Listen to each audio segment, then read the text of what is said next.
18 de mayo de 1945. La mujer, horrorizada, se cubre la boca mientras observa el cuerpo ensangrentado. Es solo uno de muchos esparcidos por el campo, víctimas de la Marcha de la Muerte de Nammering. Detrás de ella, las tropas aliadas observan en silencio. Han obligado a los aldeanos alemanes cercanos a presenciar los horrores que dejó su régimen.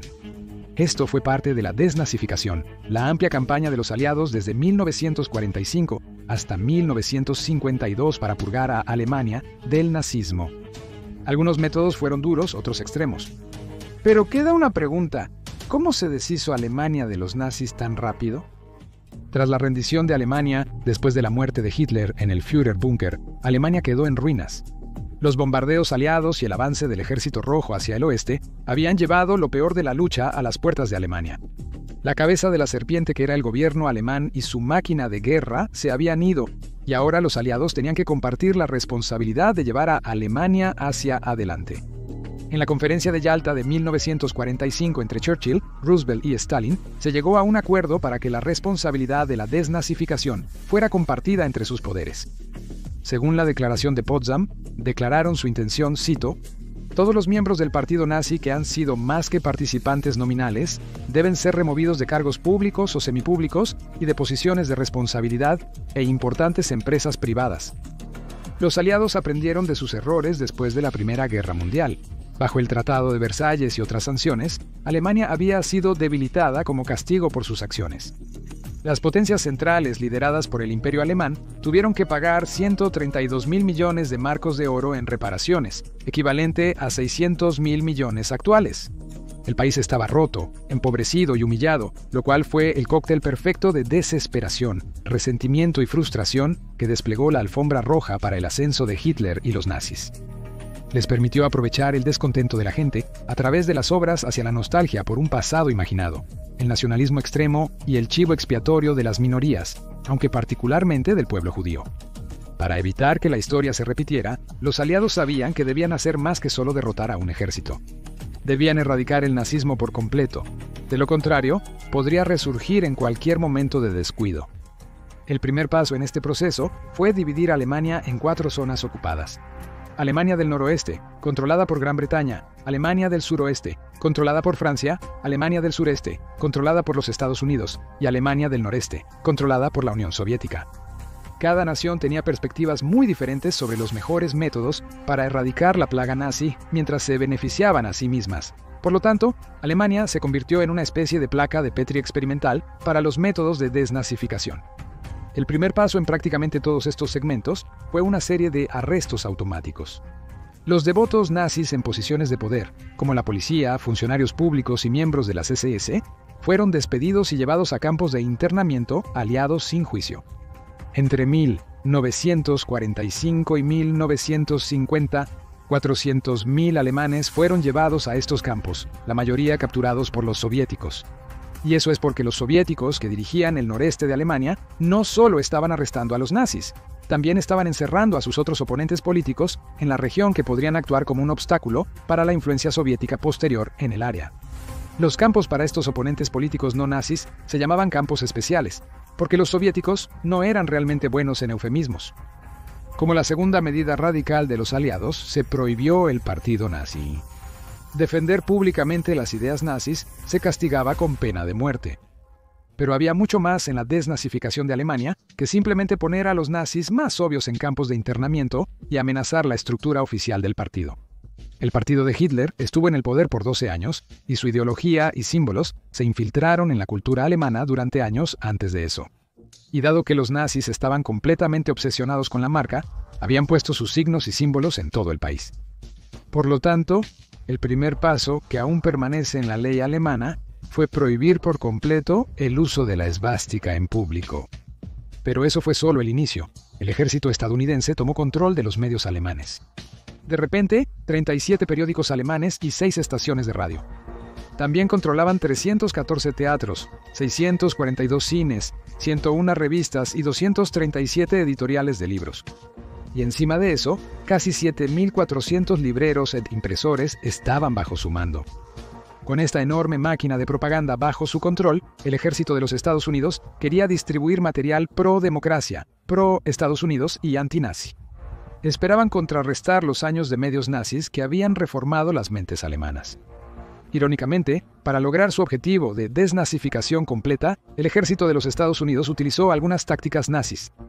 De manera infame, hicieron una lista de miles de títulos de libros considerados una amenaza ideológica, promoviendo las vistas nazis en toda la nación. Estos libros fueron confiscados y destruidos, no muy diferente a las quemas de libros nazis, una comparación que incluso la dirección militar de los Estados Unidos admitió que tenía cierta base. En defensa de los Estados Unidos, los libros no fueron quemados públicamente, sino purgados en silencio en grandes fábricas. Pero eso no fue todo. Estados Unidos temía que conmemorar la ideología nazi pudiera reavivar viejos hábitos. Por lo tanto, ordenaron que cualquier museo dedicado a las ideas o soldados nazis fuera liquidado y sus exhibiciones fueran tomadas o destruidas. Lo mismo aplicaba a cualquier obra de arte que se considerara que glorificaba o respaldaba los ideales nazis. Esto implicaba que, probablemente, varias pinturas de Hitler disfrazado de caballero teutónico acabaron en depósitos militares de Estados Unidos. También se impusieron severas limitaciones al tipo de arte que la gente podía crear en esta nueva Alemania. Las fuerzas aliadas también comenzaron una seria redecoración. Las esvásticas estaban por doquier, grabadas en edificios, estampadas en documentos oficiales, ondeando en banderas y pancartas en casi todas las calles. Fue un trabajo complicado recorrer todo el país, eliminando símbolos y banderas donde quiera que los encontraran. Todo esto en un esfuerzo por eliminar las huellas físicas de los nazis, quienes habían puesto tanto esfuerzo en remodelar Alemania a su propia imagen, pero incluso esto palidecía en comparación con su próxima tarea. Necesitaban eliminar cualquier rastro de apoyo nazi de la mente de la población alemana.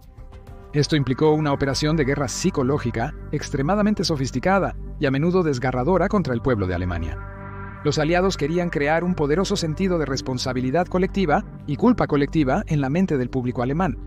La idea era evitar que los alemanes comunes se distanciaran emocional o moralmente de los crímenes más horribles de los nazis. En palabras de Sidney Bernstein, jefe de la División de Guerra Psicológica, la intención era, cito, sacudir y humillar a los alemanes y demostrarles más allá de cualquier posible desafío que estos crímenes contra la humanidad fueron cometidos y que el pueblo alemán y no solo los nazis y las SS tenían responsabilidad. Una forma de hacer esto fue mediante carteles y folletos de propaganda distribuidos en toda Alemania por las fuerzas estadounidenses. El más famoso de estos fue un cartel que mostraba los cadáveres de las víctimas del campo de concentración, dominado por un gran titular que decía «Diese Schandtaten eure Schuld», que en alemán significa «Estas atrocidades, tu culpa». James Stern, escritor inglés, reportó otra táctica en un pueblo alemán. Una multitud se congrega alrededor de fotos que, aunque parecen mostrar basura, en realidad revelan cadáveres humanos. Cada fotografía tiene un encabezado. ¿Quién es culpable? Luego, los carteles son reemplazados por fotos más nítidas y letreros que declaran: «Este pueblo es culpable. Tú eres culpable». Pero los carteles que mostraban los crímenes más brutales de los nazis eran aún de las tácticas más suaves de Estados Unidos para inducir una culpa colectiva. Para las ciudades y pueblos más cercanos a los campos de concentración liberados, a veces se llevaba a toda la comunidad a los campos y se les hacía ver los cuerpos de las víctimas de su gobierno. En algunos casos, incluso se les daba palas y se les obligaba a ayudar a desenterrar las fosas comunes donde estas personas habían sido enterradas sin pensar. Para los que vivían más lejos, el gobierno de Estados Unidos a veces transportaba camiones llenos de cadáveres a la ciudad para demostraciones públicas, exhibiendo el final inevitable de estos regímenes fascistas. Soldados de la Wehrmacht y civiles fueron obligados a asistir a proyecciones que mostraban las atrocidades de los campos de concentración. Muchos espectadores lloraron bajo el peso de este terrible conocimiento. Nunca sería posible ocultar las atrocidades cometidas por los nazis. Todos estos métodos fueron vitales para eliminar rápidamente las pruebas visuales de la plaga nazi en Alemania y para volcar a gran parte del público en contra de ellos y sus crímenes. Pero ¿qué pasa con las consecuencias legales reales para las personas que realmente contribuyeron directamente a los nazis y su máquina de maldad? Eso resultó ser otro asunto extremadamente complicado para las fuerzas aliadas. Desde el 20 de noviembre de 1945 hasta el 1 de octubre de 1946, el mundo observó la historia desarrollarse en los juicios de Nuremberg. 24 de los nazis de más alto rango capturados por los aliados, incluyendo a Karl Dönitz, Wilhelm Frick y Hermann Göring, fueron juzgados por sus acciones bajo el régimen nazi. Muchos fueron ejecutados o recibieron largas condenas de prisión, pero había mucho más en el aparato nazi que solo los hombres en los escalones más altos.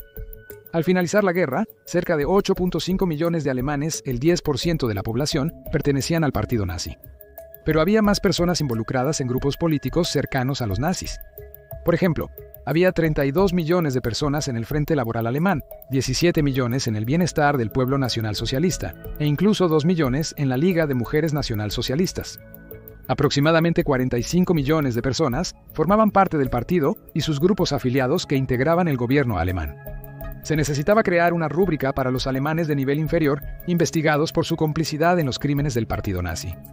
Así que al final de los juicios de Nuremberg, el Consejo de Control Aliado anunció la Directiva 24, o Ley 104 para la liberación del nacionalsocialismo y el militarismo, que esbozaba algunos parámetros legales y consecuencias compartidas aproximadamente en todos los sectores.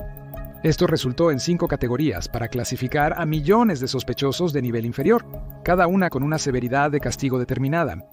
Aquellos sin vínculos significativos con los nazis fueron denominados individuos exonerados y liberados sin castigo. Los seguidores y partidarios nazis fueron multados y vigilados después para garantizar que no retomaran sus antiguas prácticas. Los infractores menores recibieron libertad condicional de hasta 3 años. Activistas, militaristas y aprovechados podrían enfrentar hasta 1 década en prisión, y los delincuentes mayores podrían ser condenados a cadena perpetua o incluso a la ejecución. ¿Quién controlaría todos esos sistemas? Esto conllevaría investigaciones, cuestionarios y tribunales sin fin. Considerando que los aliados tenían sus propios países e imperios que gobernar, y las crecientes tensiones de la Guerra Fría que desgarrarían la alianza internamente. La solución fue entregar el proceso de desnazificación al propio gobierno alemán, un nuevo cuerpo gobernante e intersticial compuesto por luchadores de la resistencia alemana, jefes sindicales y jueces que habían sido evaluados por los aliados por su fiabilidad. Estos tribunales internos, llamados Spruchkammer, parecían una buena idea en teoría, pero rápidamente surgieron problemas.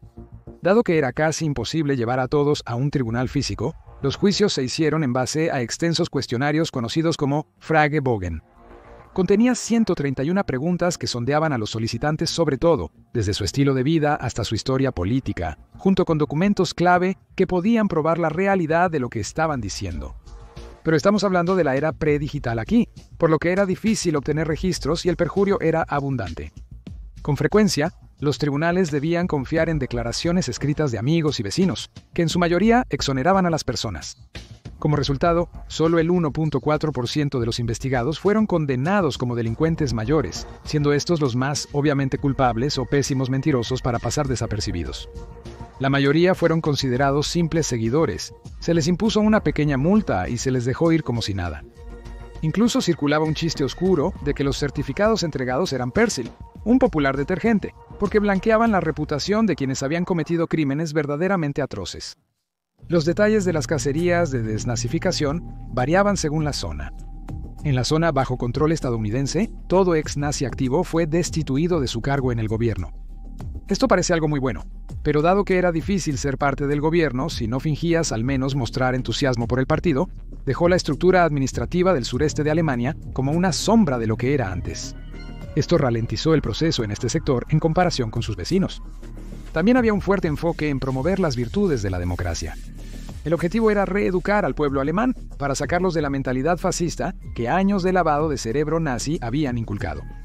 Al mismo tiempo, los aliados querían posicionar al público contra la creciente marea del comunismo que se estaba extendiendo desde el este. Claro, era más fácil decirlo que hacerlo. La zona controlada por los británicos estaba menos centrada en la purificación política y se enfocaba más en la eficiencia administrativa alemana y en la reconstrucción de la economía. Pero las órdenes a veces eran contradictorias y el proceso era complicado y lento. Acostúmbrate a oírlo. La sección francesa era menos estricta y se enfocaba más en los intereses nacionales de Francia. Dado que Francia había sufrido algunas verdaderas horrores durante la ocupación nazi, querían sacar a los nazis del servicio civil y colocarlos en puestos clave de la industria, ya que los estadounidenses se estaban encargando de la compra política. También exigían que Alemania fuera desarmada y desindustrializada para evitar que su máquina de guerra que había devastado su país pudiera volver a empezar. Los soviéticos tenían un frente más organizado y unido en su sector, pero se hizo tanto para su propio beneficio como para el mejoramiento de Alemania. En los sectores aliados occidentales, el gobierno post-nazi incluía personas de todo el espectro político. Pero en el sector soviético, el trato preferencial fue para el Partido Comunista de Alemania o Partido Comunista de Alemania, que luego se convertiría en el Partido de Unidad Socialista. Era el plan soviético que Alemania se convirtiera en un corredor comunista que les daría mayor influencia sobre Occidente en el vacío de poder dejado por los nazis. Además, anhelaban reconstruir su territorio devastado por la invasión nazi fallida. Como parte de este esfuerzo, tomaron fuertes reparaciones financieras y repatriaron recursos de su sector en dificultades. En Berlín, capital de la nación cogobernada por los aliados, hubo más purgas políticas. Cualquiera que quisiera entrar en la política de Berlín necesitaba pasar la prueba de olfato de desnazificación de la comandatura aliada, compuesta por miembros de los gobiernos británico, francés, americano y soviético. Pero el espectro inminente de la Guerra Fría sería la fuerza que lentamente deformó y destruyó las intenciones puras de la desnazificación. El este y el oeste se interesaron menos en reformar Alemania y más ansiosos por reclutar a la nueva Alemania en su causa, consolidando el poder en Europa occidental. Y la mejor manera de asegurar la lealtad alemana fue cambiando tácticas, aceptando en lugar de castigar a los nazis y simpatizantes nazis que aún quedaban. La mayoría de los nazis que fueron condenados por sus crímenes en el proceso de desnazificación fueron los que no eran útiles para las fuerzas aliadas. Durante la Guerra Fría, la paranoia creó una brecha entre estadounidenses y soviéticos, quienes decidieron desmantelar el cadáver nazi y tomar los elementos que les darían ventajas sobre sus enemigos. Del lado estadounidense estaba la Operación Paperclip. Fue un esfuerzo secreto para reclutar a las mentes más brillantes del Reich y asistir en proyectos científicos, especialmente en investigación militar y la carrera espacial. Entre los muchos científicos que recibieron refugio en Estados Unidos y un historial limpio, estaba Wernher von Braun, creador del cohete nazi Into 2. Se le dio un papel vital en el viaje de América a la Luna. Esto fue a pesar de las pruebas sustanciales de que Braun había aprovechado el trabajo esclavo de los campos de concentración en su investigación. Pronto, los tribunales se volvieron cada vez más indulgentes, incluso con los más atroces de los llamados pequeños nazis que quedaban en Alemania. Los aliados también aprobaban paquetes de amnistía con cada vez más frecuencia, dejando claro a todos que el viento estaba cambiando en la desnazificación, y para febrero de 1948, los soviéticos fueron los primeros en decir oficialmente que terminarían sus procedimientos de desnazificación. Los poderes occidentales pronto seguirían su ejemplo. Después de todo, no querían que Rusia se beneficiara primero de esta nueva postura más indulgente hacia el nazismo. El gobierno de Estados Unidos veía al comunismo como una amenaza mayor a sus intereses que el nazismo, y devolvió la responsabilidad de desnazificación a las autoridades alemanas, quienes ahora principalmente querían terminar con todo esto. El 11 de mayo de 1951 lo hicieron. La nueva República Federal de Alemania aprobó la Ley Federal 131. Esto permitió a cualquier persona despedida bajo los parámetros de seguidor o delincuente menor en 1945 regresar a sus trabajos gubernamentales.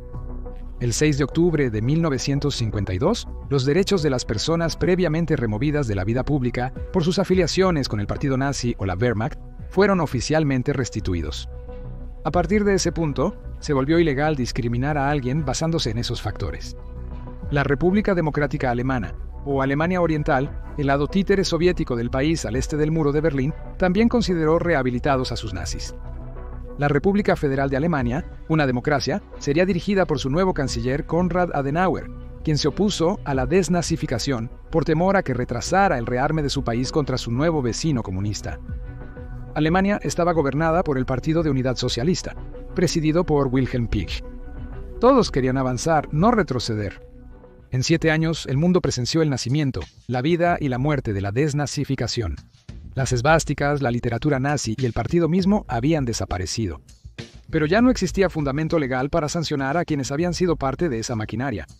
Muchos en las artes, la industria privada y los departamentos gubernamentales pudieron evadir las restricciones impuestas a los exafiliados nazis, permitiéndoles ocupar cargos públicos nuevamente bajo el mismo régimen que habían servido anteriormente. ¿Pero cómo se deshizo Alemania de los nazis tan rápido? Hitler y su círculo íntimo encontraron su fin durante la guerra o en la horca tras los juicios de Nuremberg. Muchos corazones y mentes en Alemania cambiaron por el impacto de lo hecho en su nombre. Pero debido a las enormes tensiones administrativas de la desnazificación y las presiones de la inminente Guerra Fría, el trabajo se apresuró. Muchos monstruos se escabulleron por las grietas, reapareciendo en Argentina por razones inesperadas. descubre la verdadera razón por la que los oficiales nazis huyeron a Argentina tras la Segunda Guerra Mundial.